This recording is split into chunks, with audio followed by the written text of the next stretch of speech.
Bismillahirrahmanirrahim. Assalamualaikum warahmatullahi wabarakatuh.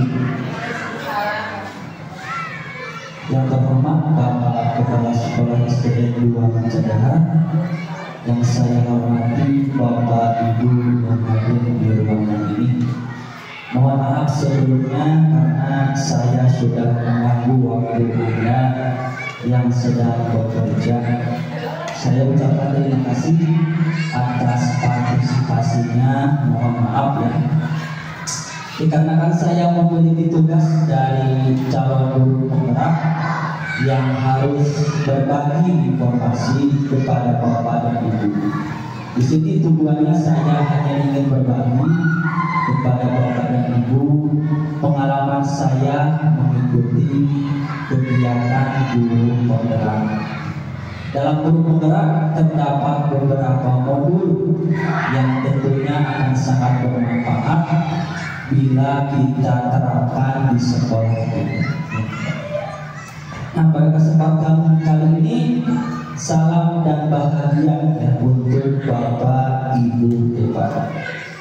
Di kesempatan kali ini saya akan membahas mengenai modul 1.4 yang akan membahas mengenai budaya positif.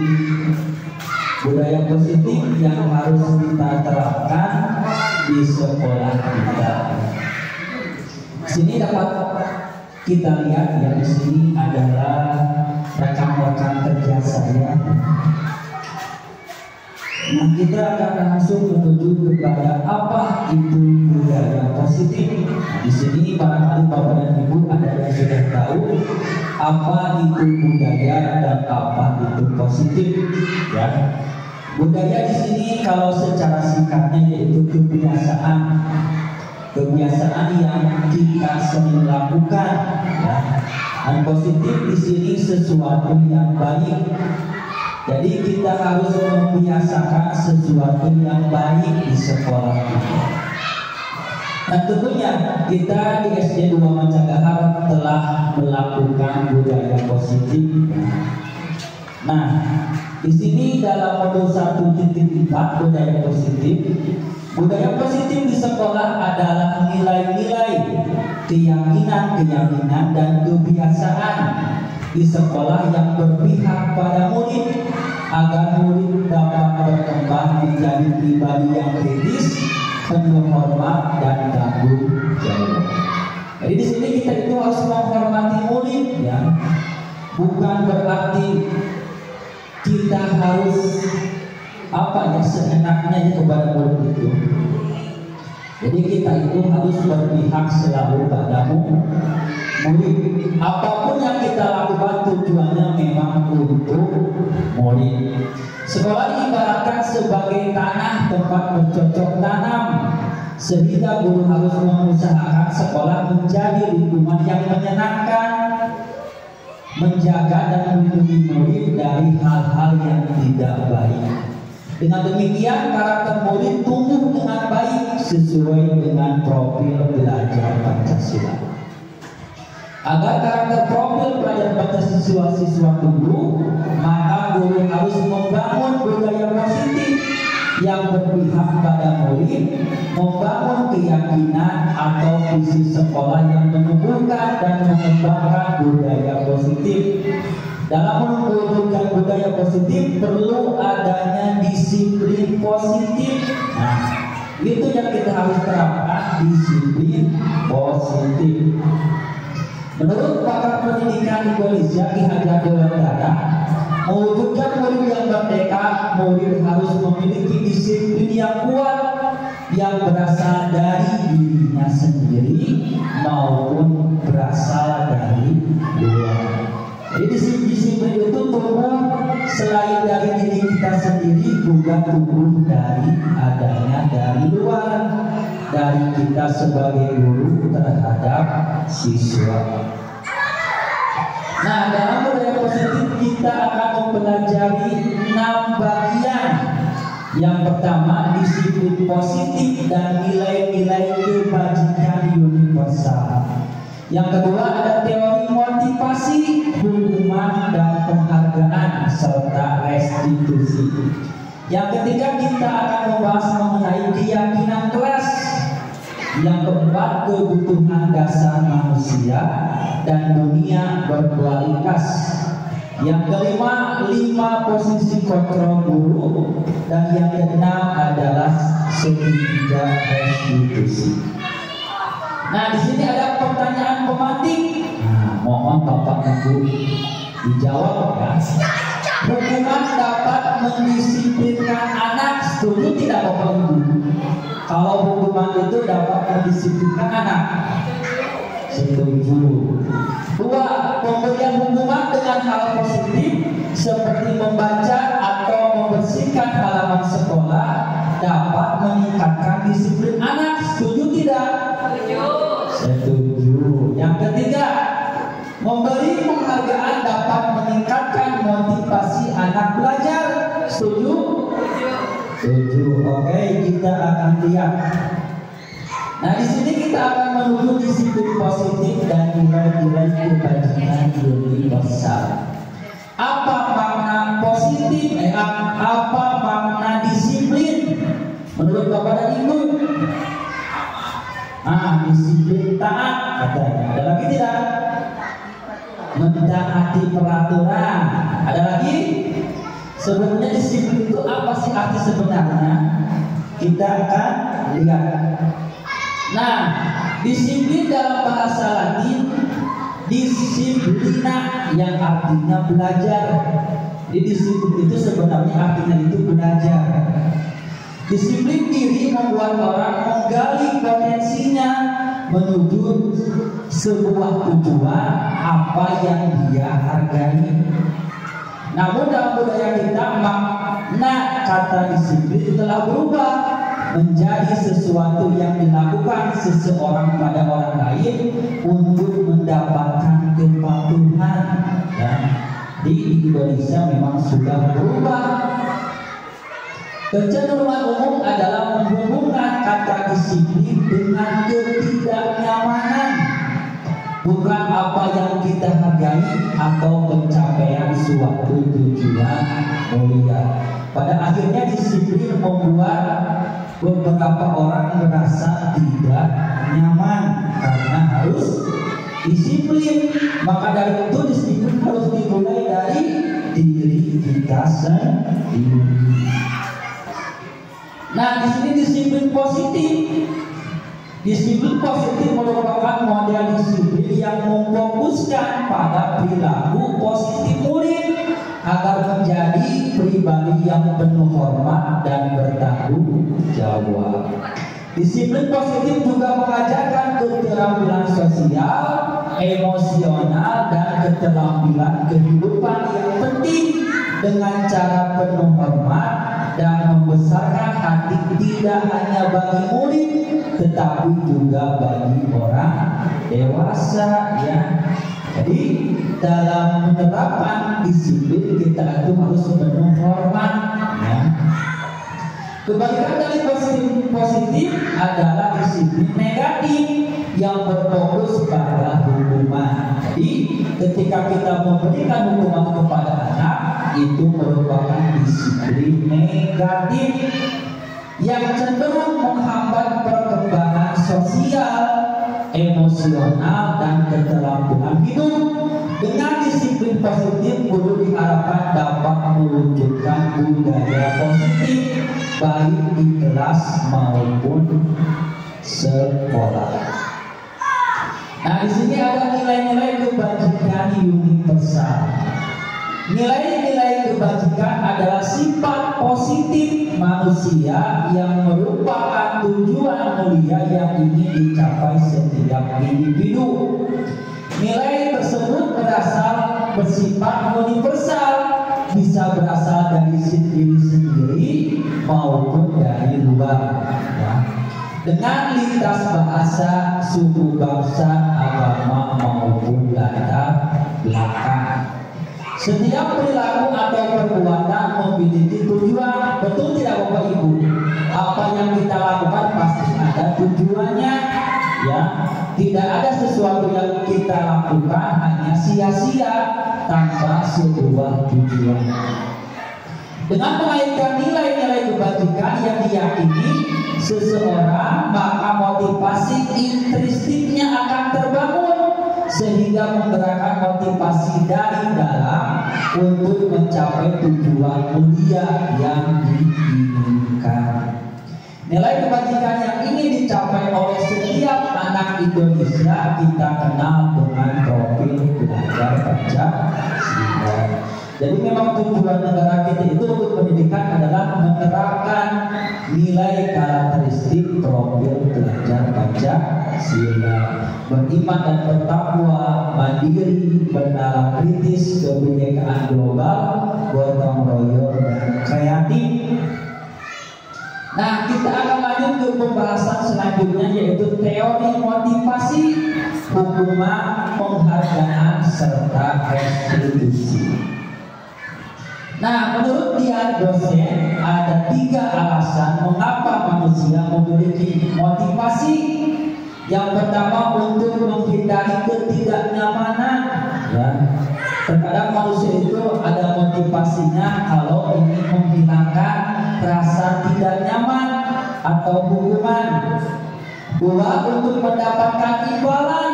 Kadang manusia semangat itu karena ada imbalannya, ya, atau penghargaan dari orang lain. 3, motivasi ketiga untuk menjadi orang yang mereka inginkan dan menghargai diri sendiri dengan nilai-nilai yang mereka percayai. Nah, dari ketiga motivasi ini kira-kira yang positif yang mana? Yang positif untuk diri kita? Nah, betul.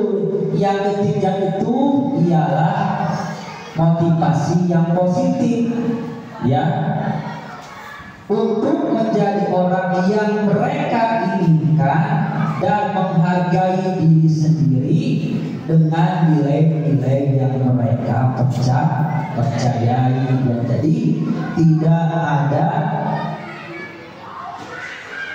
bantuan dari luar. Nah, menurut Ki Hajar Dewantara, merdeka itu artinya tidak hanya terlepas dari perintah, akan tetapi juga cara buat pemerintah sendiri. Ya. Merdeka itu kita harus bisa memerintah diri sendiri. Terkadang kan kita bisa memerintah orang lain, tetapi tidak ingin diperintah orang lain, tapi kita juga sendiri sulit memerintah diri kita sendiri.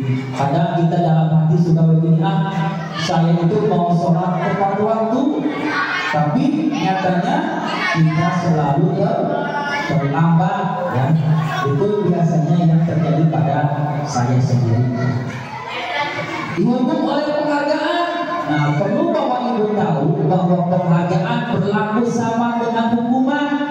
Penghargaan sama hukuman. Nah, begitu. Nah, dalam arti meminta atau membunuh seseorang melakukan sesuatu untuk memenuhi suatu tujuan tertentu dari orang yang meminta bujukan. Dorongan eksternal dan akan ada faktor ketergantungan. Beberapa dampak dari penghargaan yaitu pengaruh jangka panjang dan jangka pendek. Penghargaan itu menghukum, penghargaan mengurangi ketepatan, penghargaan tidak efektif, penghargaan merusak hubungan. Ya, jadi anak itu akan semangat ketika dikasih penghargaan. Kalau sudah tidak ada penghargaan, tidak akan semangat lagi. Jadi sebetulnya penghargaan itu sama dengan hukuman, ya. Kita juga bisa merusak hubungan. Nah, ketika anak berteman, tiba-tiba anak A kita kasih penghargaan, anak B kan merasa cemburu. Nah, budak eta padahal marah sama asa pinter abi. Nah, nanti akan merusak hubungan. Nah, dihukum oleh penghargaan. Penghargaan dapat menurunkan dapat menurunkan kualitas, penghargaan mematikan kreativitas, penghargaan mengurangi motivasi intrinsik.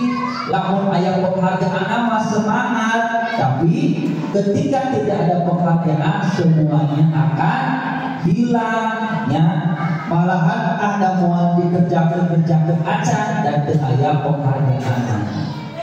Nah, bentuk program kebajikan apresiasi ya. Kita itu harus memberikan apresiasi kepada anak ya. Apresiasi itu dapat berupa pengakuan secara khusus, pengakuan secara pribadi, pengakuan kepada semua murid, pengakuan secara konsisten, fokus pada proses ya. Jadi apresiasi itu bisa berbagai cara ketika kita berikan kepada anak. Nah, di sini ada contohnya, ada pembukaan nilai kebajikan dan situasi. Kemarin saya perhatikan rasa empatimu besar sekali pada saat menolong murid baru di kelas kita. Saya menghargai kepedulianmu pada saat kamu membantu teman-temanmu di tugas kelompok. Terima kasih untuk rasa tanggung jawabmu pada saat kamu memungut kertas-kertas yang berserakan di lantai. Ini adalah beberapa contoh apresiasi yang dapat kita berikan kepada siswa. Nah, di sini Bapak dan Ibu bisa memilih ya dari kalimat ini apakah ini termasuk hukuman atau konsekuensi. Mencatat 100 kali di dalam buku, kalimatnya saya tidak akan terlambat lagi karena terlambat ke sekolah. Ini konsekuensi atau hukuman? Hukuman. Coba nanti kita lihat. Ada yang menjawab konsekuensi tidak? Karena terlambat, murid harus mencatat 100 kali di dalam buku. Yang kedua, Rari mengelilingi lapangan basket 2 kali karena terlambat hadir di sekolah. Itu konsekuensi atau hukuman? Ada yang menyebut hukuman? Ada yang menyebut konsekuensi, nanti kita akan lihat. Murid diminta push up 15 kali karena tidak menggunakan masker ke sekolah. Konsekuensi atau hukuman? Konsekuensi. Ya. Menggantikan kertas tugas teman yang telah dicoret-coret, hukuman atau konsekuensi? Kita akan lihat nanti. Membersihkan tumpahan air di meja tulis karena tersenggol pada saat belajar. Murid harus membersihkan. Murid disuruh untuk mengenakan sepatu seharian di sekolah karena tidak mengenakan sepatu hitam. Jadi murid itu disuruh tidak mengenakan sepatu karena tidak menggunakan sepatu hitam. Hukuman atau konsekuensi?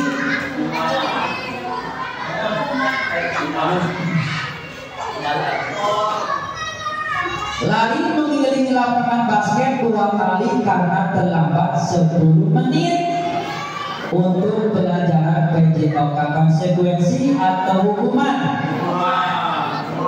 Ada yang menjawab hukuman, ada yang menjawab konsekuensi. Kita akan lihat jawaban yang benar. Nah, jadi jawabannya untuk mencatat 100 kali itu adalah hukuman.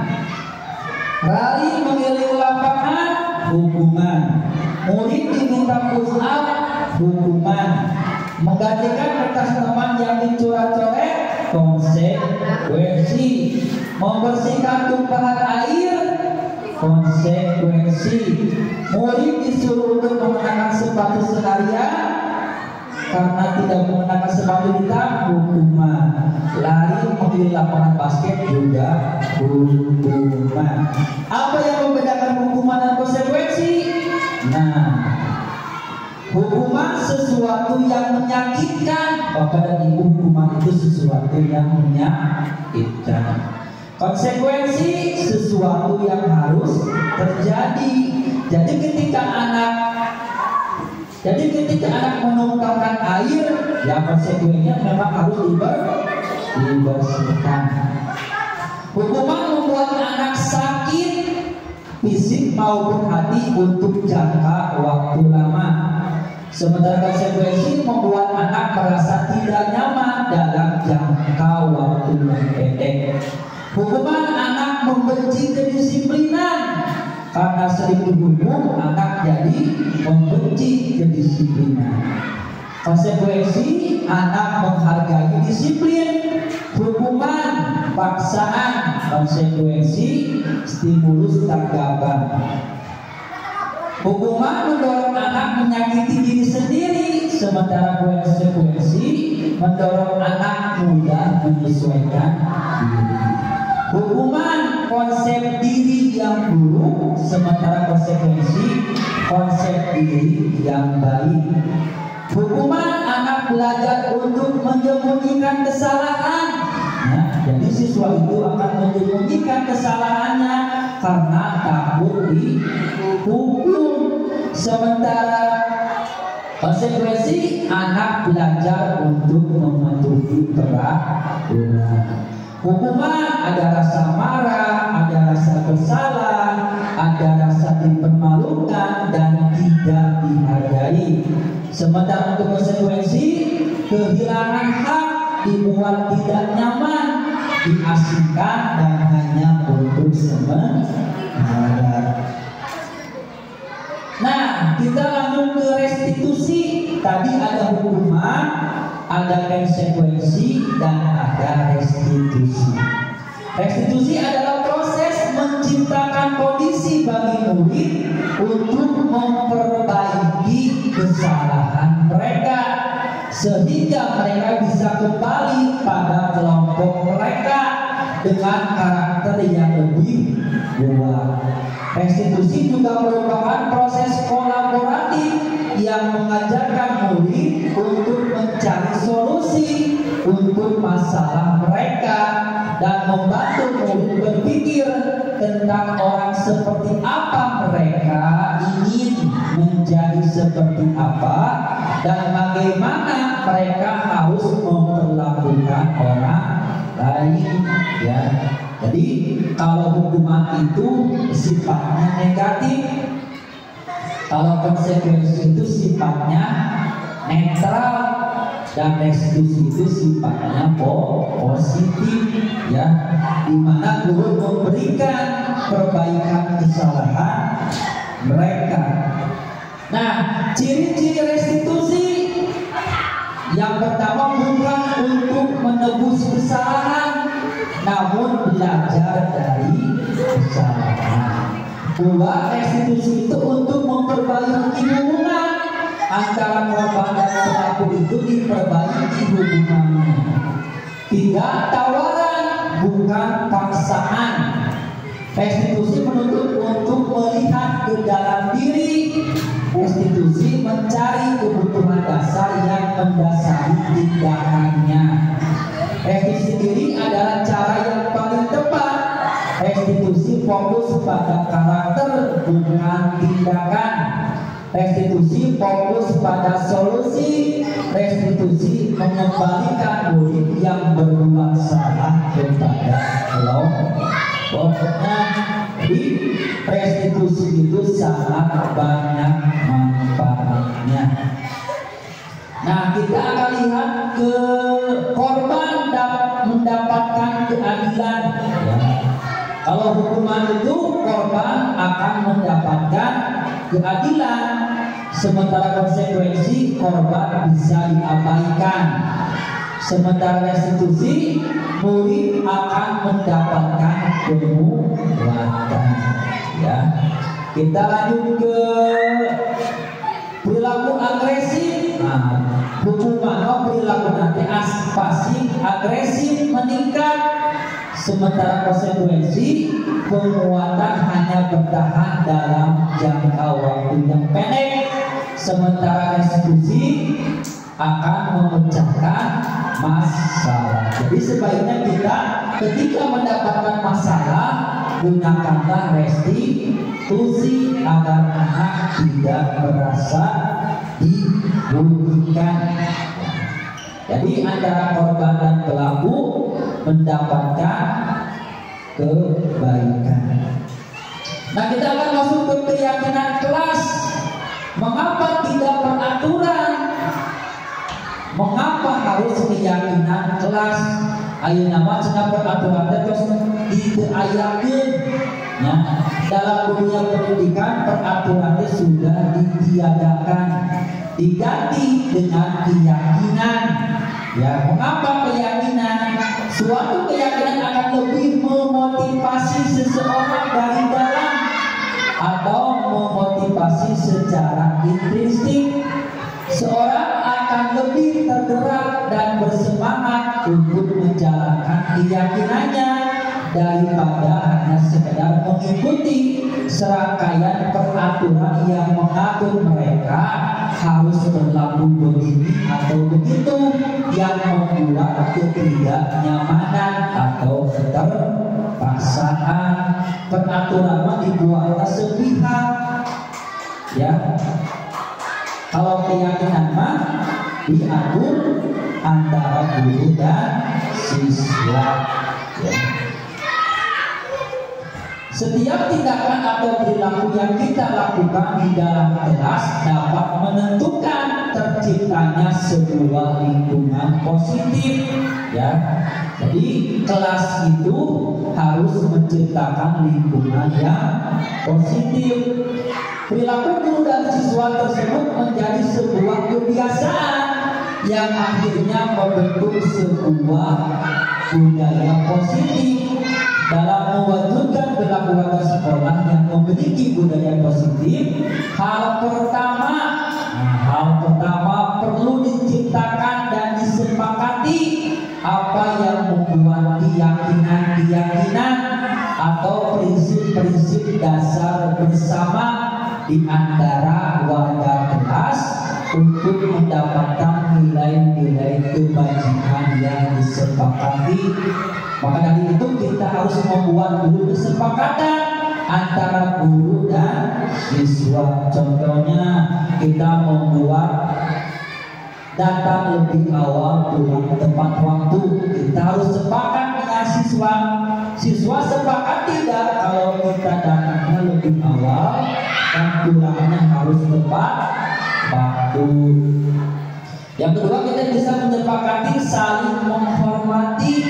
Ya, jadi ketika di sekolah nanti ada masalah antara siswa, kita bisa menanyakan tentang kesepakatan yang telah kita buat bahwa kita harus saling menghormati. Nah, berikut adalah cara pembuatan keyakinan kelas. Keyakinan kelas hendaknya bersifat abstrak. Keyakinan kelas ditulis berupa pernyataan-pernyataan universal. Pernyataan keyakinan kelas senantiasa dibuat dalam bentuk positif.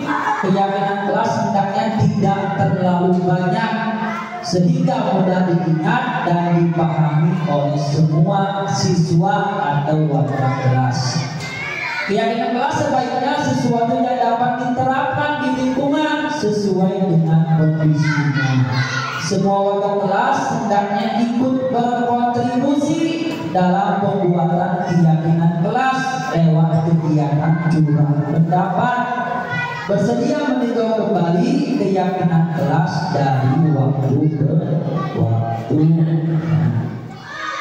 Nah, di sini budaya positif itu adalah hal yang paling besar, yang paling luar biasa yang harus kita terapkan. Dalam budaya positif ada lingkungan positif, ada keyakinan kelas yang membelenggu peraturan. kelas ya. Dari itu kita coba menghilangkan peraturan kelas. Nah, di sini ada peraturan, ada keyakinan kelas. Selalu kembalikan buku ke tempatnya, itu merupakan sikap tanggung jawab. Dilarang mengganggu orang lain, itu sikap apa? Disiplin. Dilarang mengganggu orang lain. Siswa yang satu tidak boleh mengganggu siswa yang lainnya. Hadir di sekolah 15 menit sebelum pembelajaran dimulai. Nah, itu suatu bentuk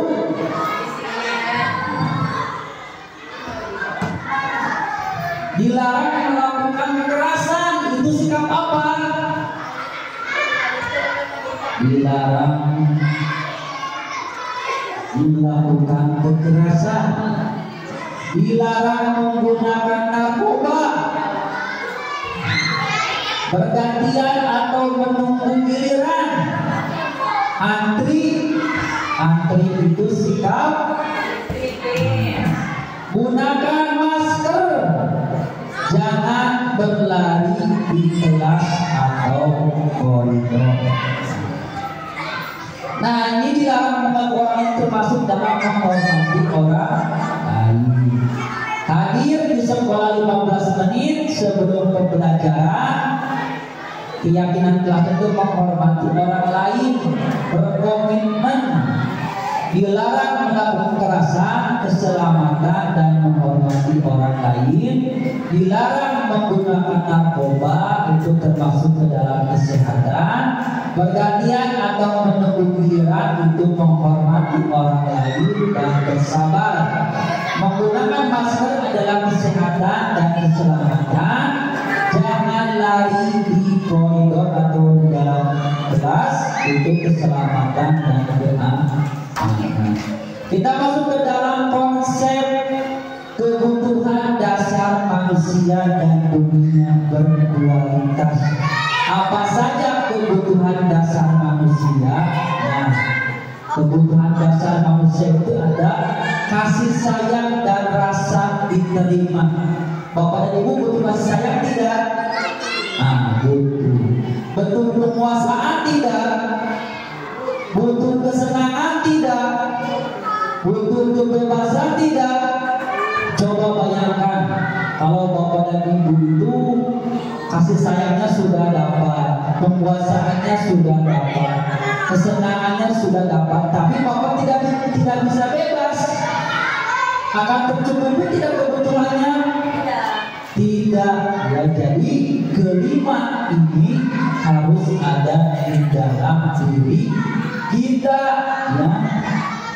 Hidup tanpa kesenangan juga buat apa? Tujuan kita hidup kan ingin bahagia. Nah, seluruh tindakan manusia memiliki tujuan tertentu. Semua yang kita lakukan adalah usaha terbaik kita untuk mendapatkan apa yang kita inginkan. Ketika kita mendapatkan apa yang kita inginkan, sebetulnya saat itu kita sedang memenuhi satu atau lebih dari kebutuhan dasar kita.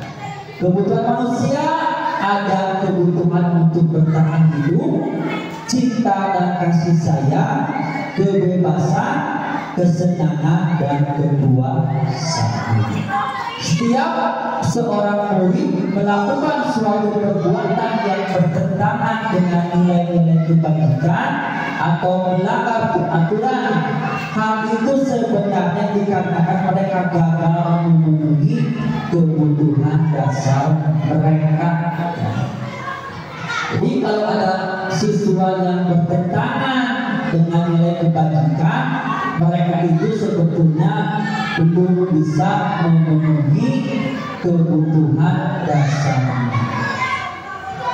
Nah, kita masuk ke 5 posisi kontrol. Ya. Menurut keyakinan dosen menurut bahwa guru perlu meninjau kembali penerapan disiplin di dalam ruang-ruang kelas kita selama ini. Apakah telah satu atau lebih dari kebutuhan dasar kita? Kebutuhan manusia ada kebutuhan untuk bertahan hidup, cinta dan kasih sayang, kebebasan, kesenangan dan kepuasan. Setiap seorang murid melakukan suatu perbuatan yang bertentangan dengan nilai-nilai kebajikan atau melanggar aturan. Hal itu sebenarnya dikarenakan mereka gagal memenuhi kebutuhan dasar mereka. Jadi kalau ada siswa yang bertentangan dengan nilai kebajikan, mereka itu sebetulnya belum bisa memenuhi kebutuhan dasarnya. Nah, kita masuk ke 5 posisi kontrol. Ya. Menurut pihak dosen menurut bahwa guru perlu meninjau kembali penerapan disiplin di dalam ruang-ruang kelas kita selama ini. Apakah telah efektif? Apakah sudah berusaha memerdekakan dan memandirikan murid? Ya. Jadi kita itu harus merefleksi diri. Ya. Apakah disiplin yang kita lakukan itu sudah efektif atau tidak?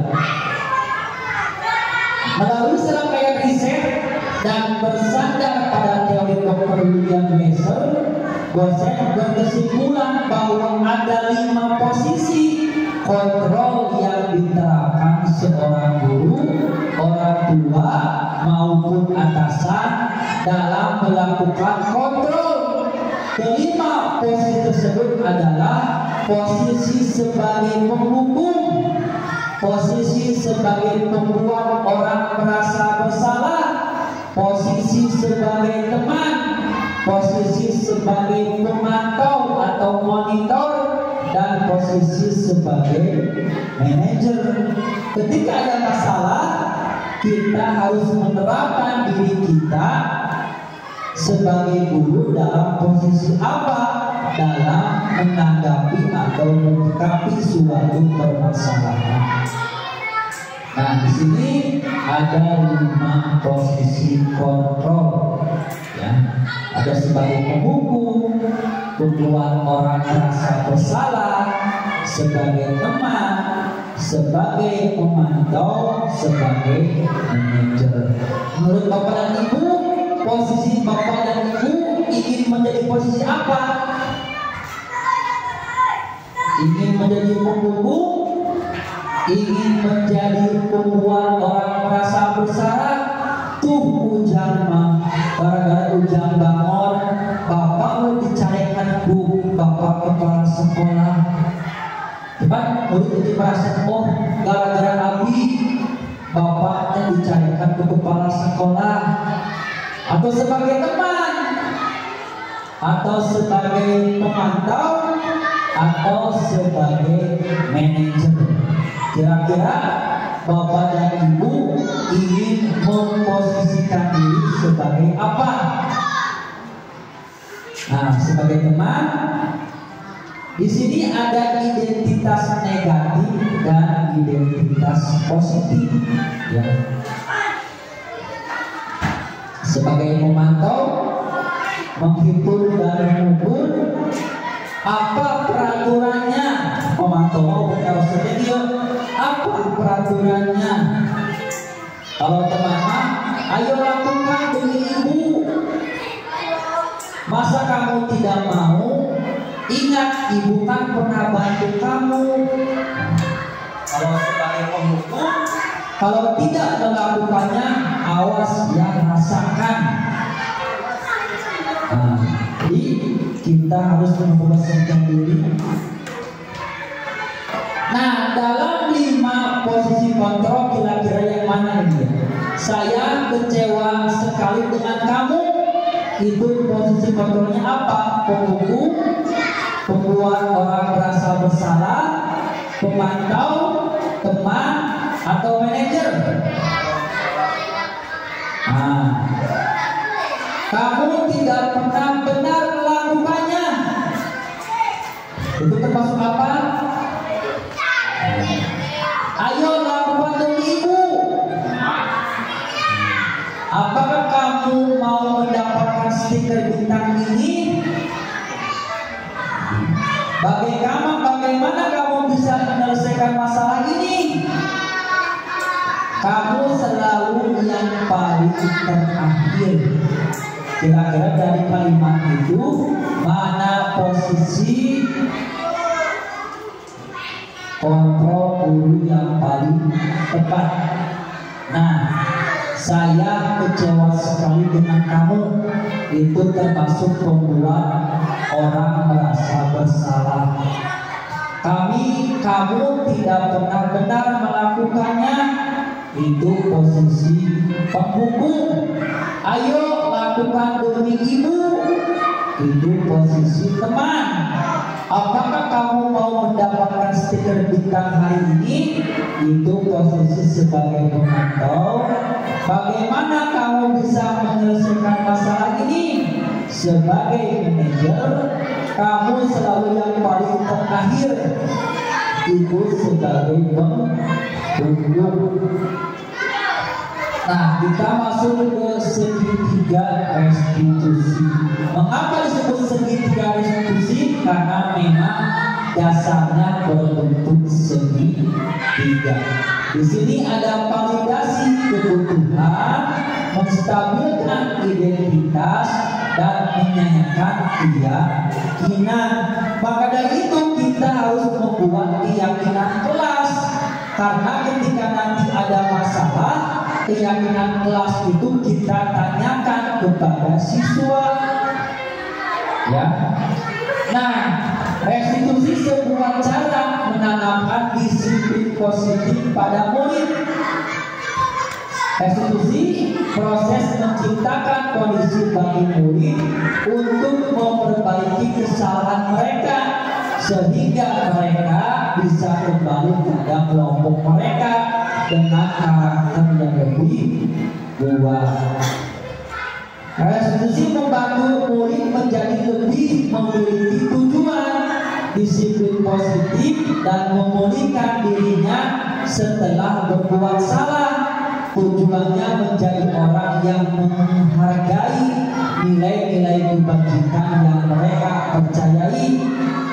Melalui restitusi, ketika murid berbuat salah, guru akan menanggapi dengan cara yang memungkinkan murid untuk membuat evaluasi internal tentang apa yang dapat mereka lakukan untuk memperbaiki kesalahan mereka dan mendapatkan kembali harga dirinya.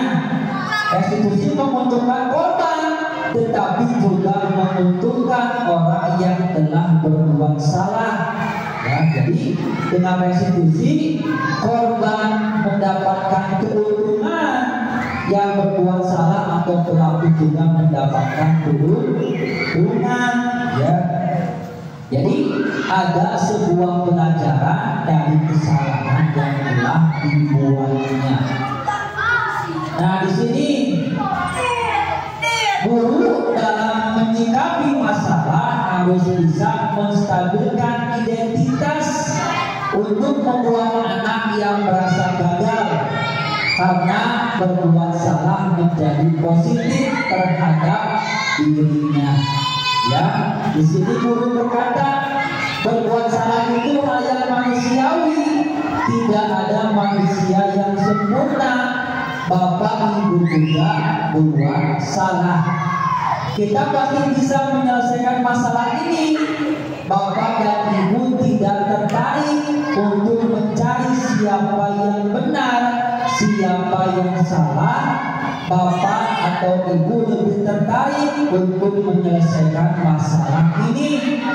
Kalau kamu menyalahkan dirimu sendiri terus-menerus, apakah kamu bersikap baik pada dirimu sendiri? Jadi ketika nanti ada masalah siswa, kita itu tidak boleh menyalahkan A, menyalahkan B. Yang pertama kita lakukan yaitu menstabilkan identitasnya, ya. Terus validasi kebutuhan, membantu murid mengenali basic need atau kebutuhan dasar yang ingin dipenuhinya ketika melakukan kesalahan. Pada dasarnya setiap tindakan manusia tujuannya adalah untuk memenuhi kebutuhan dasar, apakah itu power, freedom, love and belonging, fun, atau survival, ya. Di sini guru dapat berkata, kamu bisa saja melakukan hal yang lebih buruk, tapi kamu tidak melakukannya, kan? Kamu pasti punya alasan mengapa melakukannya. Apa yang penting bagi kamu? Kamu boleh tetap berusaha menjaga sikap itu, tapi tambahkan sikap yang lain yang baru. Maukah kamu belajar cara lain untuk mendapatkan yang kamu butuhkan tanpa harus mengumpul? Apa kamu bisa melakukan dengan lebih baik besok lagi? Ya, jadi kata-kata ini harus kita masukkan ketika nanti siswa mendapatkan masalah sesama temannya atau masalah keyakinan kelas, kesepakatan kelas. Yang ketiga di sini fungsinya menanyakan keyakinan. Anak melihat kesalahannya dihubungkan dengan norma sosial dan nilai-nilai yang mendasari manusia berinteraksi dengan orang lain. Di sini guru dapat bertanya atau berkata, apa nilai yang kita percaya di kelas atau sekolah kita? Nilai universal apa yang telah kita sepakati? Kelas yang ideal itu seperti apa? Kamu ingin menjadi anak seperti apa? Apa yang kamu rasakan ketika kamu melakukan itu? Kamu menjadi orang yang seperti apa? Di sini yang ketiga kita akan menanyakan keyakinan kepada siswa ketika nanti ada masalah. Yang terakhir kita harus tanyakan, apa yang kamu rasakan ketika melakukan itu? Kamu menjadi orang seperti apa?